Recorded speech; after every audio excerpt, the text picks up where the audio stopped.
Today's first head-to-head clash between Senators McCain and Obama over Iraq is any indicator of an election campaign to come.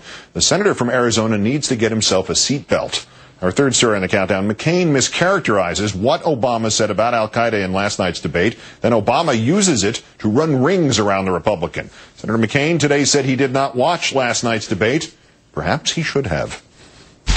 I am told that Senator Obama made the statement that if al-Qaeda came back to Iraq after he withdraws, after the American troops are withdrawn, then he would send military troops back if al-Qaeda established a base in Iraq.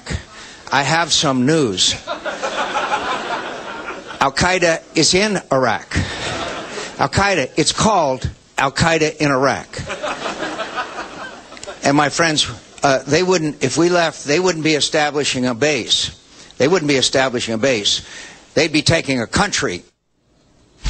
Yeah, that's another point. We'll get to that later. Here's what Senator Obama actually said last night in answering a question from Tim Russert, which was, do you reserve a right as an American president to go back into Iraq once you have withdrawn with sizable troops in order to quell any kind of insurrection or civil war? I always reserve the right. For the president, as commander-in-chief, I will always reserve the right to make sure that we are looking out for American interests. And if al-Qaeda is forming a base in Iraq, then we will have to act in a way that secures the American homeland and our interests abroad. So, Senator Obama today answered Senator McCain's comments, but not before making those prefatory remarks, which are both laudatory and disarming. McCain is a genuine American hero who deserves respect and gratitude. Well, first of all, I do know that al-Qaeda is in Iraq, and that's why I've said we should continue to strike al-Qaeda targets.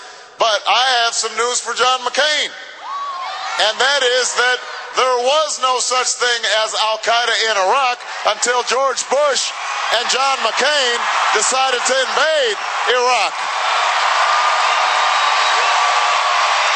They took their eye off the people who were responsible for 9/11. That would be al-Qaeda in Afghanistan, that is stronger now than at any time since 2001. I've been paying attention, John McCain. Senator Obama also pointed out that Senator McCain, quote, likes to say that he wants to follow Osama bin Laden to the gates of hell, but so far all he's done is follow George Bush into a misguided war in Iraq. Let's call in the Washington editor for The Week and political columnist for Bloomberg News, Margaret Carlson. Margaret, good evening. Good to talk to you. Good evening. Perhaps the first Iraq battle of the general election was joined. Did Senator Obama seem a lot more prepared for it than Senator McCain, or at least more prepared for it than Senator McCain thought he would be prepared for it? Well, if John McCain had watched the debate last night, he would have seen how well prepared he was. Senator Obama certainly enjoyed the moment when he got to say to Senator Clinton, you can't pull the bus out of the ditch because you drove it in, referring to her vote on Iraq. And John McCain is even more enthusiastic about the war in Iraq than Senator Clinton ever was. In fact, she quite regrets her vote. He gets to lecture McCain rightly because that al-Qaeda thing. Can't you picture, Keith, that some PR guy in Fallujah said, let's call ourselves al-Qaeda? That will really confuse them back there in America? And to that point, there's an inference to be drawn from this. If one of the candidates does not know the difference between al-Qaeda and al-Qaeda in Iraq, which of course only began after we leveled Iraq's political structure and we didn't bother to secure the borders and stuff.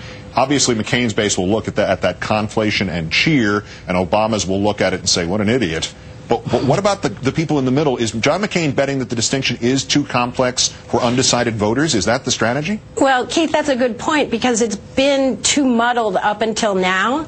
Obama's going to have to keep hammering away at that. I mean, he takes a little time because he does have to each time say, we honor your service, but he does it as if McCain was serving in the French Foreign Legion or maybe the War of 1812. I mean, it makes him sound like a World War I veteran or something.